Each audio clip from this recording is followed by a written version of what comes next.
नुकत्याच झालेल्या राज्यातील विधानसभा निवडणुकीत महायुतीनं घवघवीत असं नेत्रदीपक कामगिरी करून राज्यात सत्ता मिळवलेली आहे।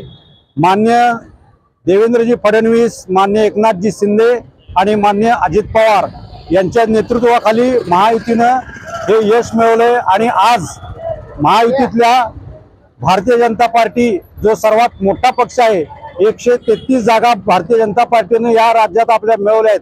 त्या भारतीय जनता पक्षाच्या गटनेतेपदी सर्वांचे लाडके नेते आणि या राज्यातल्या यशाचे मुख्य सूत्रधार मान्य देवेंद्रजी फडणवीस यांची आज निवड झाली आहे। हा सर्व भारतीय जनता पार्टीच्या कार्यकर्त्यांसाठी, महायुतीतल्या कार्यकर्त्यांसाठी एक आनंदाचा क्षण आहे। आता उद्या दिनांक 5 रोजी मुंबईमध्ये महायुती सरकारचा शपथविधी होणार असून त्या ठिकाणी नक्कीच देवेंद्रजी फडणवीस हे मुख्यमंत्री म्हणून शपथविधी घेतील आणि आपल्या राज्याला आणखी विकासाच्या दृष्टीने पुढे नेऊन एक चांगल्या प्रगतीपथावर नेतील याची आम्हा सर्वांना, महायुतीतल्या सर्व घटक पक्षांना खात्री आहे। महायुतीतले सर्व घटक पक्ष देवेंद्रजींना योग्य प्रकारे साथ देणार आहेत आणि 5 वर्ष गरिबांच्या, गोरगरिबांच्या कल्याणासाठी, सर्वसामान्यांच्या कल्याणासाठी हे सरकार काम करणार आहे याची आम्ही ग्वाही देतो।